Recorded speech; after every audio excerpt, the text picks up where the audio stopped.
Welcome to the Mindful Fire podcast. If you're enjoying the show, please leave a 5-star review on Apple Podcast. My dad will be so grateful. See you next time on the Mindful Fire podcast.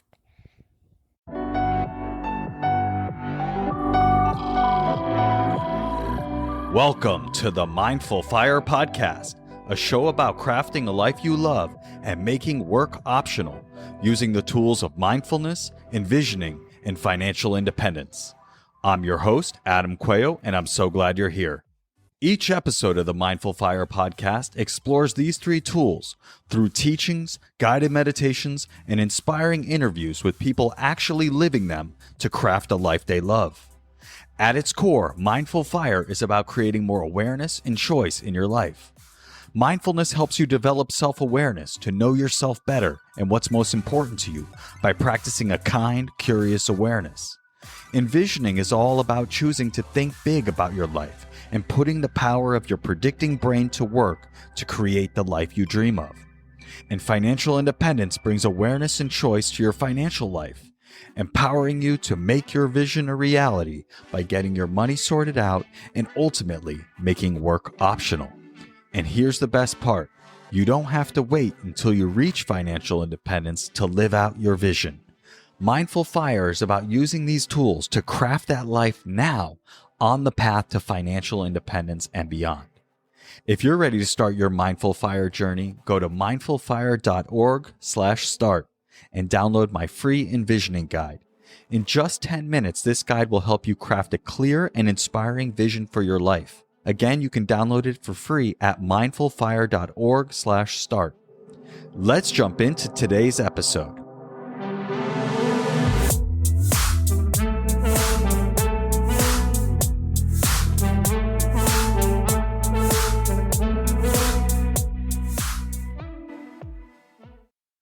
Jordan, welcome to the Mindful Fire podcast. I'm so glad to have you here.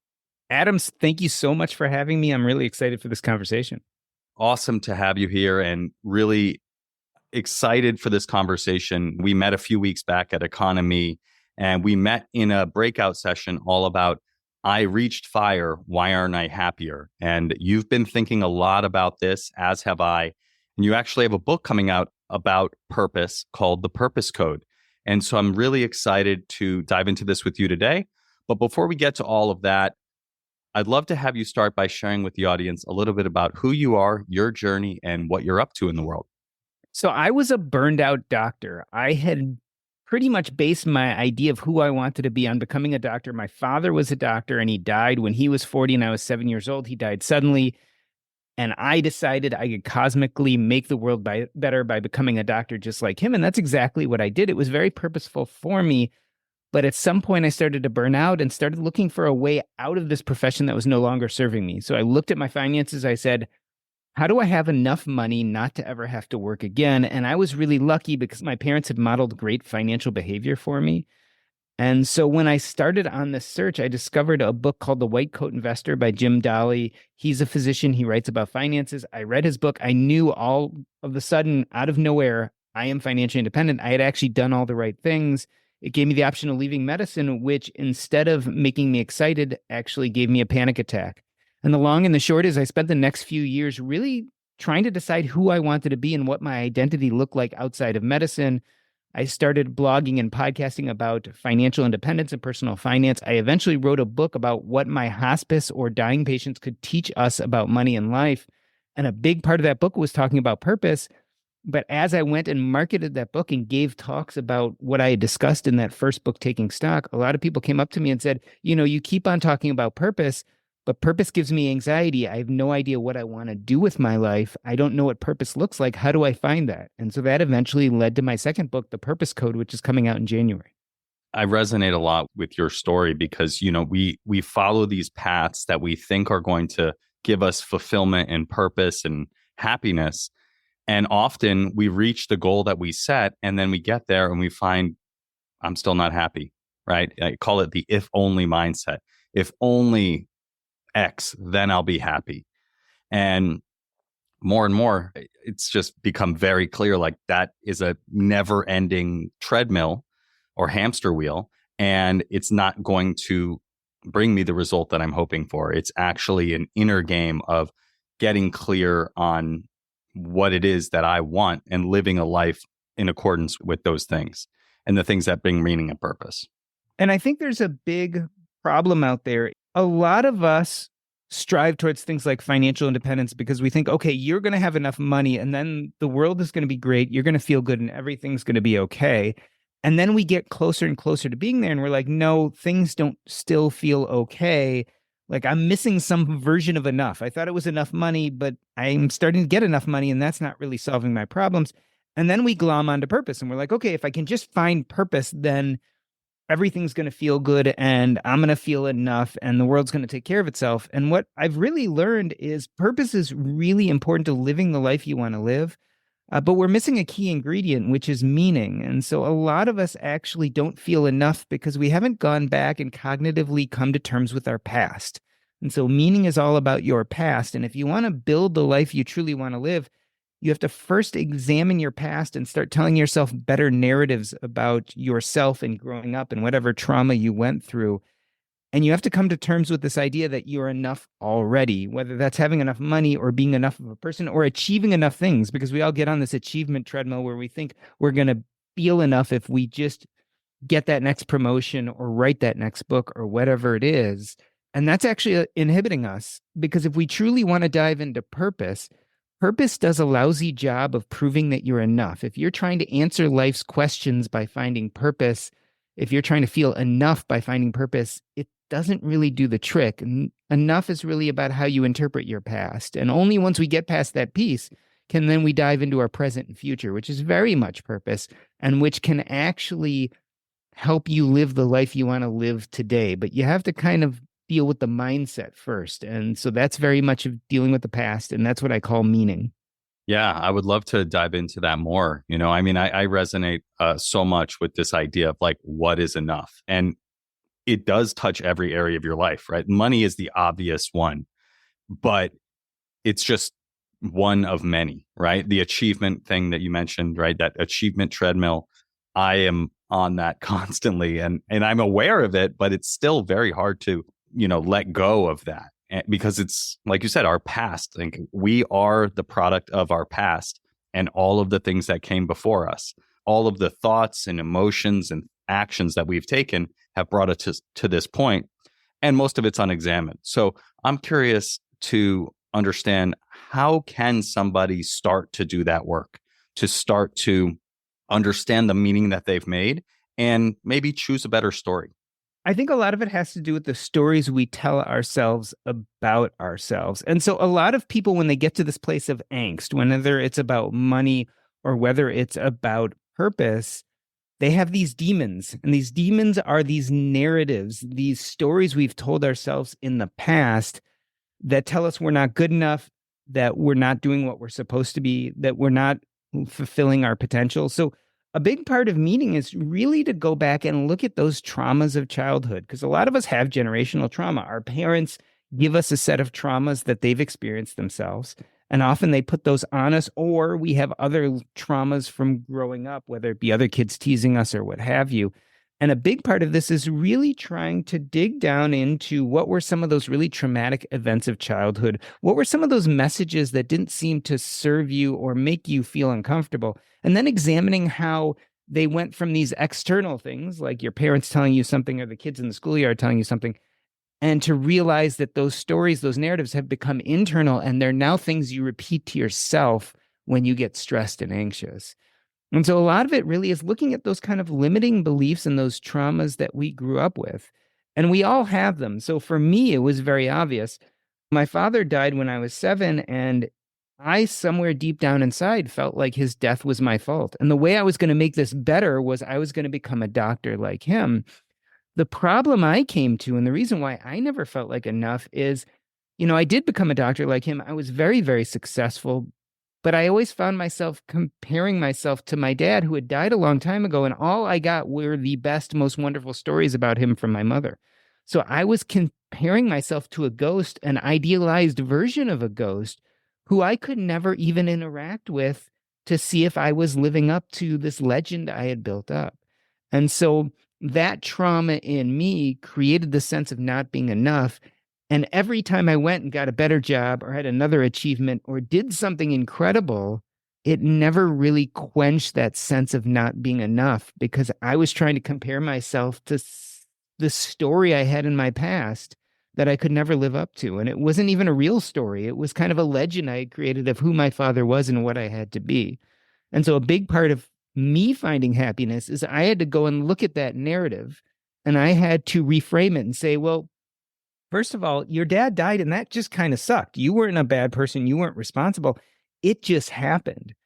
And then I had to realize that I am not my father, nor do I need to be my father. And in many ways, I do things different and better than he did. And so I had to really take these stories, these scripts that had really imprinted themselves on my brain over decades and decades of telling myself these things.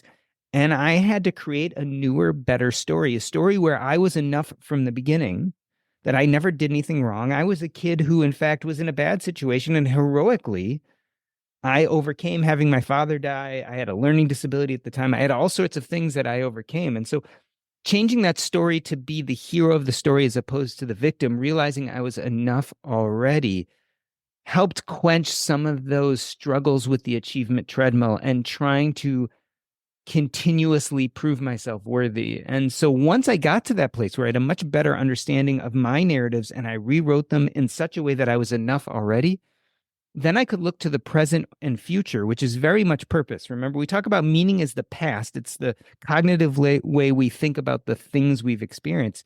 But purpose is all about the present and future. It is much more action-based. So once I felt like I was enough, I could start exploring what lights me up. What do I do where I am my best?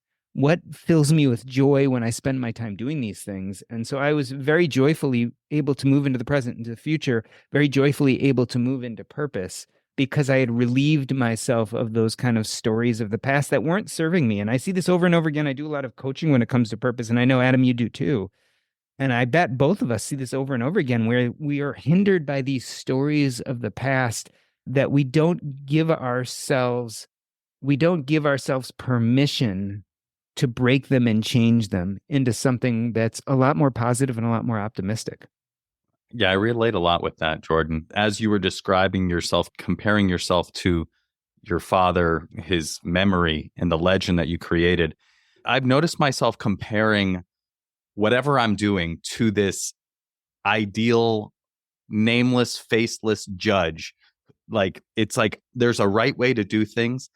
I couldn't describe it to you. I would never be able to put it into words what that is, but I'm comparing myself and my performance and my achievement to this goal and to this ideal, but never actually meeting it. There's no way I could meet it because I can't even describe what it is. This is an area that I think that mindfulness has really helped me personally. And the way I think about mindfulness, and I often describe it, is that often our minds are like a snow globe that we're constantly shaking up and agitating, with the snow's flying around everywhere, and we're not able to see what's going on inside and have any sort of clarity. Mindfulness is like setting that snow globe down on the table, allowing the snow to settle so you can see more clearly what's inside. And as you cultivate mindfulness through meditation, over time, you're going to notice the same stories coming up again and again. Much. And it's that inner critic, and it's that those stories about yourself and the meaning that you've ascribed to your past experiences coming up. And I was totally unaware of it for like the first 26 years of my life. And they were running my life, but I was totally unaware. And as I started to do that and bring mindfulness, a kind, curious awareness to them, they lost some of their power over me. And another question that has come up, or that I found very useful, is when I notice myself caught in one of these unhelpful stories, I ask, is this useful? And if it's not useful, I can choose to let it go. It might come up again 5 minutes from now, but I can always just catch myself, notice with kindness, and then ask, is this useful? And it sounds like that's a big part of the first part about changing the meaning that we're assigning to our past, is becoming aware of these stories. And I think that mindfulness can be a really key tool in doing so. I imagine therapy is also another great tool for this. Yeah, I mean, you bring up a great point. there's two parts to this whole project, right? One is being aware of those narratives, and then the other is rewriting much more healthy narratives. And I think you're exactly right. I think through mindfulness and therapy, we can quiet ourselves enough to hear what those narratives are saying. And then I think the next step is, well, how do we then move forward? And I think that has a lot to do with compartmentalization, right? Recognizing, hearing those narratives and not listening to them, saying, I hear you, and yet I don't believe you. And then the second part is actually, and this has to do with neuroplasticity, which I think is something that you talk a lot about, is this idea that we have to then rewrite those narratives in our brain with things like affirmations and visualization and all sorts of positive aspects that are bringing in new narratives that are a lot more healthy and helpful. And most of those narratives really have to focus on this idea of being enough already, because I think that really gives us then permission to move towards purpose. Yeah, absolutely. And I think that it's something that you really need to practice and find your own way of cultivating a new story, right? And trying it on, because, we've all heard, like, just look in the mirror and say, I am enough. Yeah, right. That doesn't, I like affirmations, but it's not perfect. Yes. Yeah, no, I like affirmations as well. And for me, it really comes down to looking towards the future and saying, who do I want to be and how do I want to live? And then looking at what mindsets and beliefs are going to help me move towards that and help me embody that. And so for me, when I teach affirmations, it's very much like, get clear on the mindsets and beliefs that you want to embody on your path towards that vision. And then the process for me is sit down, calm your mind with some focused attention meditation, and then say the affirmation. So for me, one of them is, I'm healthy, strong, and full of life. And then I look in the past and I see times when I visualize times when that was true. I look in the present, visualize how that's true now. And then I project into the future how that will be true. And basically, you mentioned neuroplasticity. What this is doing is it's giving your brain evidence that this is already true. You're not making this up. You're not looking in the mirror saying, I am a millionaire. You're actually giving your brain real evidence and bringing up times when this was true. And you're just rewiring those things and letting those other older, less helpful stories atrophy. If you fail to start seeing yourself as the hero of your past and realizing you came out of it enough, it's really hard to move into the future and expect things to work out. And so we see this all the time. People who have that kind of victim mindset, everything bad happened to me, I had no control, I had no agency, and nothing worked in the past. It's really hard then to set off into the present and future and be like, okay, I'm going to do things and they're going to work. Because if you never had agency in the past, how are you going to feel like you have agency in the future? On the other hand, if you look at those narratives that aren't serving you, and there's something called narrative therapy, where a therapist actually walks you through and helps you reinterpret those narratives and separates you from the bad thing or the trauma and helps you realize that you weren't a bad person, you were a good person in a bad situation, and therefore see some of the more heroic aspects of what you went through, you're much more likely to walk into the present and future, to look at things like purpose and see abundance and possibilities, and assume that you will be as successful in the future as you were in the past. But first, you have to see the past as successful. And that really gets into, as we were talking about, the mindfulness, the narrative therapy, the visualization, the affirmations. It's funny because people want to spend a lot of time talking about purpose, but what really stops them often is meaning. And once you get past that meaning and enoughness space, purpose becomes incredibly abundant. And so what I hear people say is, I don't know what my purpose is. Purpose is such a big thing. And a lot of times they make purpose into an all or nothing game and they see scarcity. But once you get past that meaning point, purpose can really start to feel abundant. And that's where I think the magic really happens. Yeah, no, I totally agree. And so let's get into that. Like, I'd love to have you walk us through, once we have this solid foundation, this belief and this knowledge that we are enough and we have agency, we can create the future that we want. And I totally agree that that is absolutely essential, because our brain is predicting based on what has happened in the past. And so we need to work through that, get that solid foundation, and then know that we can create the future we want. And so let's talk about purpose. I know that there are two types of purpose that you talk about in your book. There's big P purpose and little p purpose. Maybe that's a place to start, or wherever you think we should start. Let's set the stage a little bit. When I went and I was talking about my first book, Taking Stock, and I talked to audiences about it, I got a lot of negative feedback, a lot of pushback going, you keep talking about purpose in your first book, Taking Stock, but I don't know how to find my purpose. So I went and did a deep dive into some of the literature, and the scientific studies are very clear. Having a sense of purpose in life is associated with longevity, health, and happiness. There's no question about it. There's tons of studies. On the other hand, there are other studies that show that 91% of people at some point in their life have something called purpose anxiety, this idea that going after or searching for purpose actually makes them anxious and depressed and decreases their quality of life. So what we have here is a paradox. Like, how could it be both the most important thing and yet cause us so much frustration and angst? My answer is that we tend to look at purpose incorrectly, that it's at least two phenomena instead of just one. And one version of purpose is probably more associated with anxiety. And the other version of purpose has more to do with that health and longevity and happiness. And you're right, I've dubbed them big P purpose and little p purpose. And let me explain the difference. Big P purpose is really that traditional version of purpose that most people think they need to go towards. It is usually goal-focused, and it's usually big and audacious. This is, I'm going to become a millionaire, I'm going to cure cancer, I'm going to change the world. These types of purpose actually are not abundance-oriented, they're scarcity-oriented, because the reason is they're very failable. Like, there's nothing that's going to say for sure you're going to get to that goal. And because they're failable, it tends to be very black and white. And a lot of times people actually decide that purpose for them is going to be something they have very little agency over. So I want to be a billionaire. It's great if you want to be a billionaire, but you have to be the right person at the right time at doing the right things. And then you have to have a decent amount of both good genetics and luck. And the chances are that one of those things won't be there, even if it's just luck, something you have very little control over. So if you set that up as your purpose, that's going to make you happy. The grand likelihood is you're going to fail and you're going to have purpose anxiety. I like to turn it around and talk about what I dubbed little p purpose. Little p purpose is not goal-oriented at all. In fact, it's process-oriented. So what we're really looking for is things that light us up, that we enjoy doing, things we can do intentionally, and we love to do them regardless of the outcome. And so this is very process-oriented, and this is very abundant because there's tons of things we all like to do, and it's really impossible to fail. You go and you try something and you really enjoy it, so you keep doing it, or you don't enjoy it and you start doing something else. These are things we have tons of agency over. And so a lot of people say, but how can I not have goals? And it's not that in little p purpose, you don't have to not have goals. You can have goals.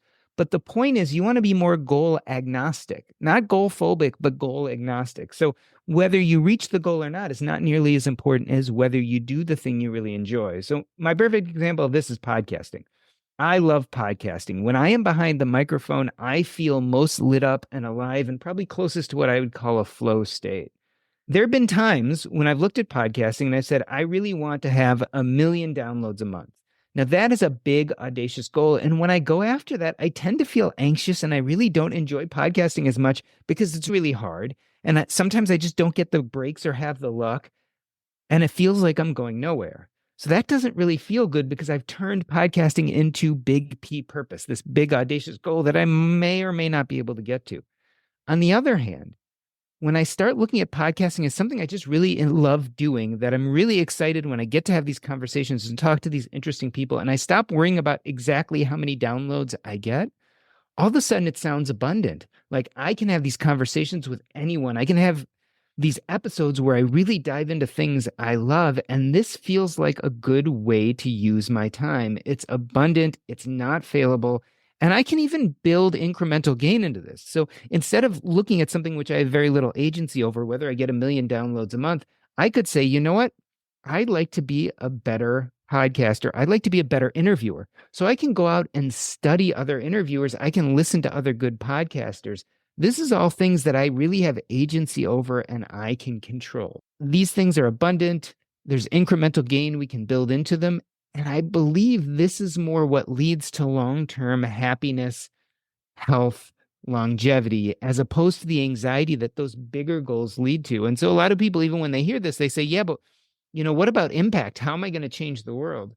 But the truth of the matter is, I think when we do these really intentional things we love, we actually create a model for other people and we become parts of communities. And I think we actually change the world in that way, sometimes even more than we did when we were going after big, audacious purpose.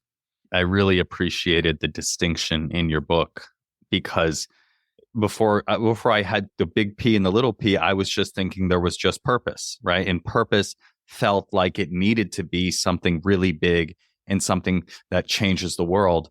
And in fact, that creates what you called purpose anxiety. Podcasting is a perfect example. And for me, just more generally, this business that I'm trying to create, when I set these big, audacious goals that are completely arbitrary, to be honest, like, oh, I'm going to go and I'm going to make $200,000 this year, well, how much money are you making now? Zero, And so like, that's a big opportunity to fail. And just the feeling is totally different when you're trying to, it feels like forcing. It doesn't feel like flow and kind of following what is interesting to you. And here's the problem with this. And it really gets back to the conversation we just had. When you set these big, audacious goals, what you're really saying is, I don't feel enough. And if I can reach this number, I'm going to feel enough. But again, to remind you, enoughness really has more to do with meaning than it does with purpose. And if you don't get the meaning right, then you're going to start reaching for purpose to feel enough. And guess what happens? So when you get those 1 million downloads or you make the 200,000 a year, do you really feel any more enough? Well, you might for a moment or two, but then you either don't understand what's next because you didn't deal with meaning, so you still don't feel enough, even though you've met this goal. So then you have to double down on the goal, which is double it, which doesn't feel good because then you're back off on the treadmill trying to get to that next achievement. Or you get incredibly scared you're going to lose what you've gained. So you're like, I'm making $200,000 a year now, but God forbid something changes, I lose my job or what have you.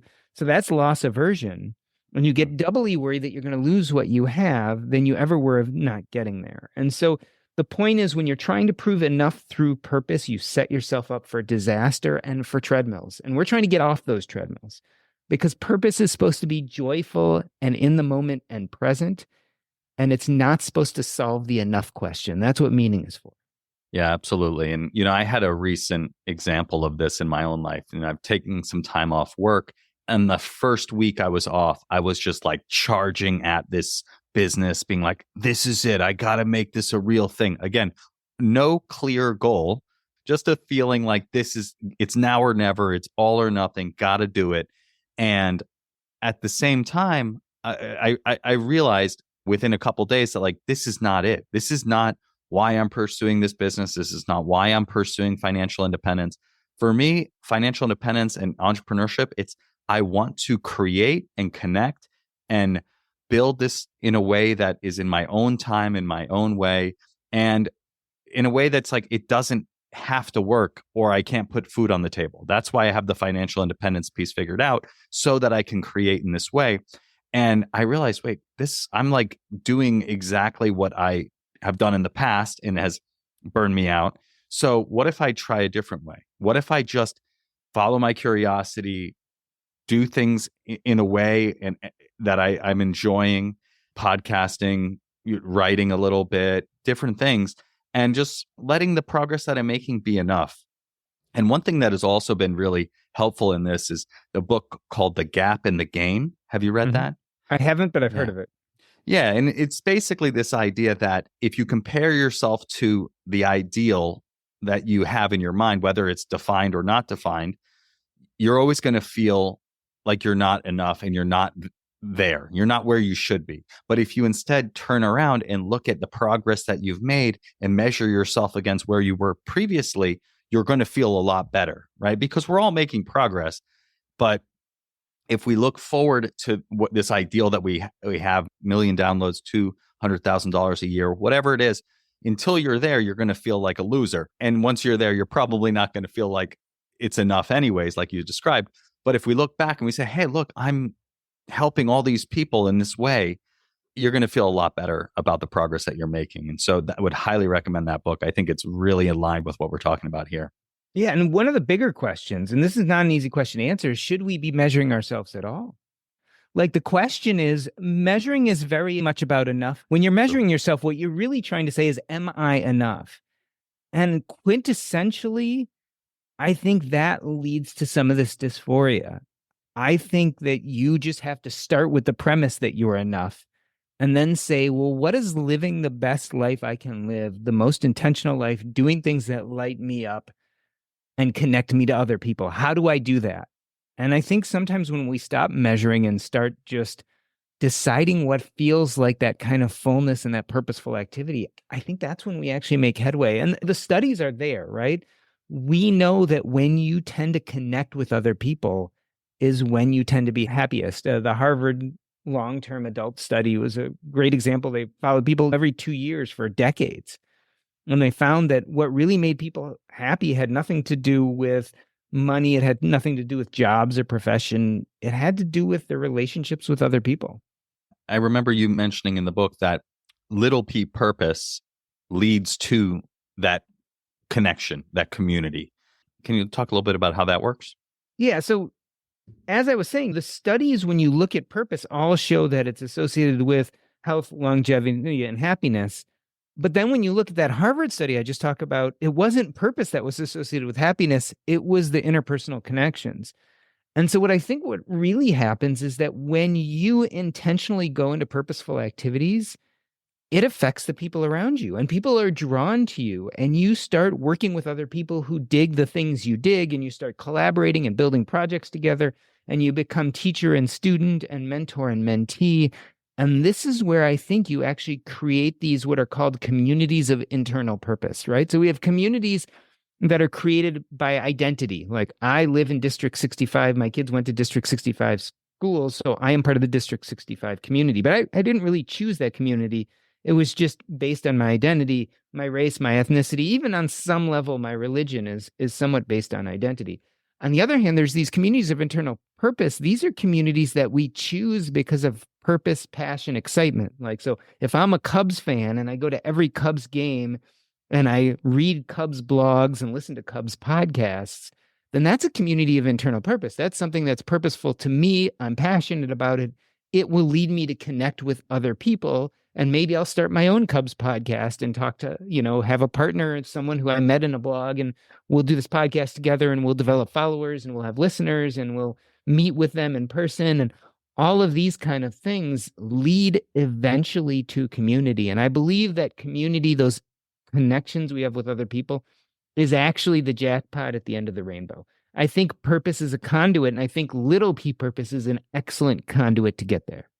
I think that both of us have experienced that, within this financial independence community. I mean, the reason we're having this conversation is because we met at Economy, where it's a whole, that was like 500 people that are interested in pursuing financial independence and building a life they love.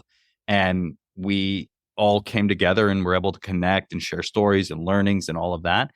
And that is what it's all about. It's not necessarily about writing these blogs and things like that. It's to put it out there to connect with other people.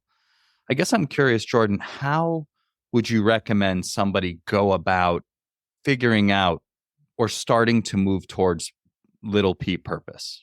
So the question is, how do you find little p purpose in your life? And my first answer is, you don't find it, you create it. And that's really important, because a lot of people are sitting there waiting for this purpose thing to hit them over the head. And that's not how it works. But it is true that we have to decide how to anchor that purpose. So there are these little inklings, these beckonings, these things that are important to us that we can then start building purpose around. So the real question is, how do we find these purpose anchors in our life? And there are a number of exercises you can do that can help you get there. I'm a hospice doctor. I deal with people at the end of life. And during hospice work, we do something called the Life Review. This is a structured series of questions where we ask people about their lives, their biggest accomplishments, their biggest failures, the important relationships in their life, what they want to accomplish and what life they have left. There's a whole series of questions. And in fact, if you Google Life Review, Hospice Life Review, you'll find a series of websites that have those questions. And so doing a life review is actually a wonderful way to start thinking about purpose in your life. You don't have to wait till you're dying to ask yourself these important questions. And a big part of that is, what do you regret?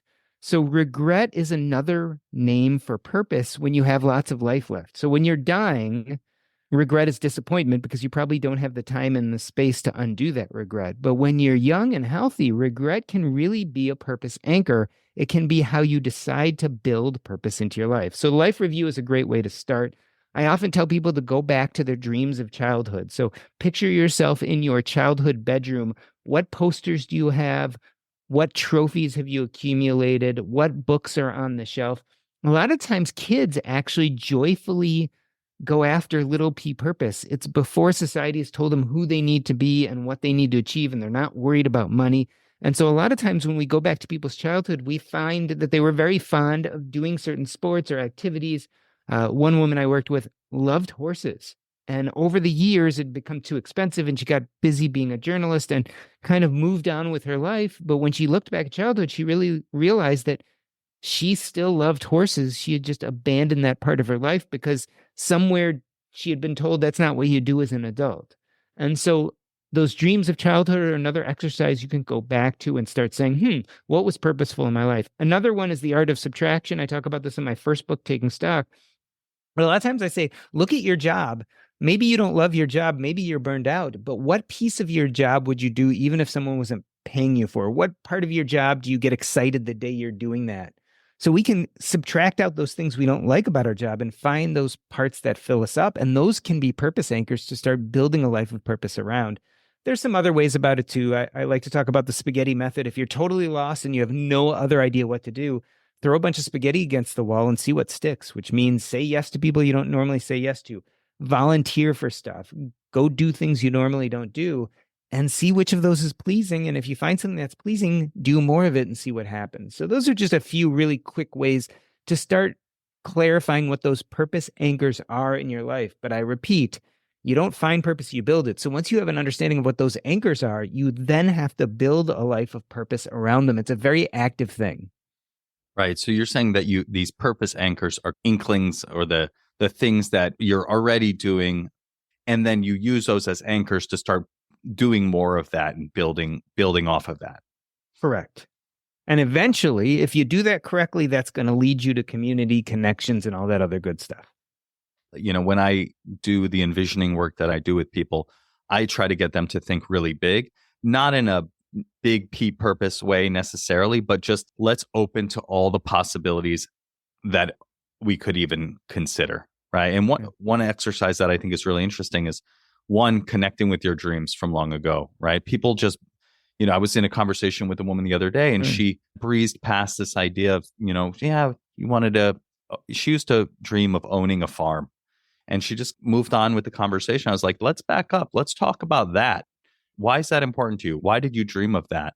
And it became clear, that's still a dream, right? That's something that she can do. And it seemed like it was an all or nothing thing. And she needed to go and spend $3 million on a farm in California, when in fact, we quickly realized, what if you just go volunteer at a farm, right? What if you go get involved with a farm? And funny enough, a week later, she emailed me back and said, hey, 2 days after we spoke, I got an email from this organization that I'm already involved with saying that they needed help harvesting the food on the farm. And so she had the opportunity to go and do that. And I think that what's really powerful is that once we start to open to these new possibilities and to become aware of these purpose anchors, our brain is going to start looking for opportunities to be in alignment with that and to move towards that. You will have opportunities that you will notice to kind of walk down that path. And as you said, Jordan, if you like it, keep doing it. If you don't like it, you don't have to keep doing it. And I think a big part of this, and I want to remind people, because the criticism I get over and over again is impact. And people keep on saying, well, okay, if I just do what I want to do, how am I going to change the world? How am I going to have an impact? I don't want to just be hedonistic, is what people really say, right? Because that's kind of hedonistic, to just kind of do what I love doing. And this is my answer to them. We talked in the beginning about meeting, and we talked about generational trauma. But in my opinion, there's something that's opposite of that, and that's generational growth.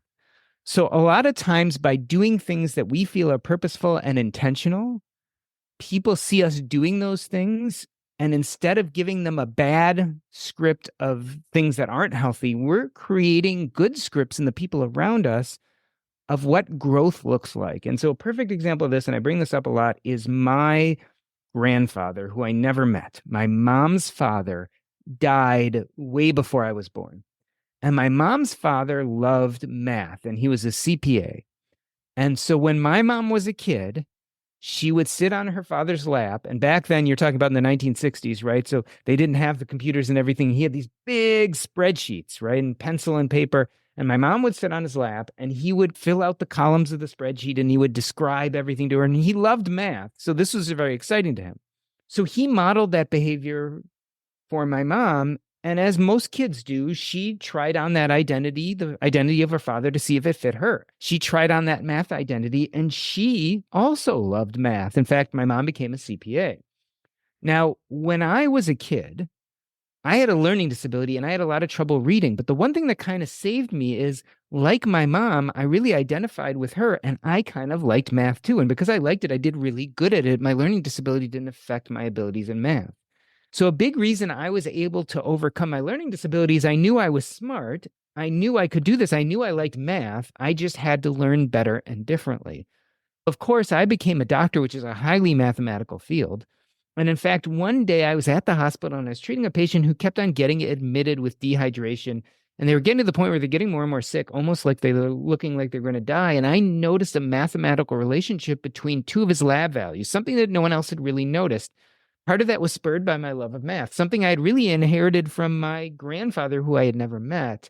I made a rare diagnosis. We ended up treating this gentleman, solved most of his problems, and he was healthy again. He was no longer going to the hospital, maybe even saved his life. He was a pastor at a local church, and he would take in runaways and give them shelter and food. And so let's think about what generational growth looks like. If we go back to my grandfather, a guy I never met, him modeling his love of math, him doing little p purpose, something that didn't change the world. He wasn't making billions of dollars. He wasn't solving everyone's accounting problems. But by him doing that, eventually my mom loved math. I loved math. I helped this gentleman. This gentleman helped kids who were homeless. My grandfather's actions, his generational growth was affecting people 80 years later, people who didn't even know his name. My grandfather will never be in the history books. As the years go on, the people who knew him is decreasing more and more. His name will somewhere be lost in the future, but the effects of what he's done will last for decades, maybe generations, in the people he's touched. And that is generational growth. And when we pursue a life of little p purpose, we tend to model this generational growth and we hand it down to our children and our siblings and our parents and our friends and our neighbors and our other community members, and we change the world. And so I think it's very impactful, even though it sounds like we're literally just serving ourselves. I think in a lot of ways, by pursuing little p purpose, we're actually serving our communities and serving our fellow man. And if you really want to talk about legacy, that's legacy. My grandfather has legacy. He's still affecting people in the world today, decades and decades after he's died. And that's what I want for everyone. And that's why I think we need to pursue little p purpose. Wow. What is your grandfather's name? So my grandfather was Grandfather Morris, and I never met him. His impact is huge. And I think that's a great example. When we pursue what lights us up and brings us alive, it's contagious, right? This, on the flip side, when we are stressed and driven by greed or achievement or this never-ending treadmill that we talked about, that is also contagious. Yeah. When we create this little p purpose in our life and we do it and we practice it and we just follow it because we love it, that is modeled to our families, our kids, the people around us, and that has ripple effects. The cycle will go on with your grandfather's impact, because those kids that are being helped are going to impact other people as well. And so that is a really great example, and probably a great place to stop and switch into the Mindful Fire Final Four. Are you ready? Yep, let's go. All right. The first question is about envisioning. I am curious about what your big vision, and I imagine little p purpose plays into this, but I'm curious about what you envision for the next few years of your life, and maybe it's the impact this book will have, or just curious about your vision for the future. So my vision for the future is I'm hoping and planning to write books, hopefully for the next 10 years. I like to build out a coaching practice based on purpose, which I've already started already. And I'd love to continue podcasting and doing those things to create more community, connect to more people, and feel that total sense of agency and control over my schedule and how I fill this precious commodity of time that we have almost no control over passing. So that's kind of what I envision my life to look like in the next few years. I love it. The second question is, what piece of advice would you give to someone early on their path to financial independence? It's always the same piece of advice. Purpose, identity, and connections come first, and then build your financial framework around them. The idea of money is to use it as a tool to do the things you really want to do, as opposed to making it a goal and spending all your time and energy just shooting for that goal. Love it. And the third question is, what piece of advice would you give to someone getting started with meditation and or mindfulness? There is no wrong way to do meditation or mindfulness. The whole idea is to sit quietly with yourself and recognize the random thoughts, ideas, etc., and then accept that they come, and then just focus and quiet yourself down again. So you can meditate in a million different ways. You can do it for a minute, you can do it for 5 minutes, or you can do it an hour at a time. Find what works for you and make it a habit. Very good. And finally, Jordan, how can people connect with you online, learn about your books, and continue to follow what you're up to? So the best way to connect with me is to go to jordangrumet.com. That's JORDANGRUMET.com. There you can see links to my medical blog, which I did from about 2004 to 2018, my financial blog called Diversify, and where I spend most of my time, the Earn and Invest podcast. But you'll also find links to my book, Taking Stock, as well as the Purpose Code, which will come out in January of 2025. Very good. Well, we'll add links to all of that in the show notes so people can check all of that out. Jordan, thank you so much for being here and sharing your wisdom and experience with the podcast audience. Adam, it's been a blast. Thank you for having me. Thanks for joining me on today's episode of the Mindful Fire podcast. If you enjoyed today's episode, I invite you to hit subscribe wherever you're listening to this. This just lets the platforms know you're getting value from the episodes and you want to be here when I release additional content. If you're ready to start your Mindful Fire journey, go to mindfulfire.org/start and download my free envisioning guide. In just 10 minutes, this guide will help you craft a clear and inspiring vision for your life. Again, you can download it for free at mindfulfire.org/start. Thanks again, and I'll catch you next time on the Mindful Fire podcast.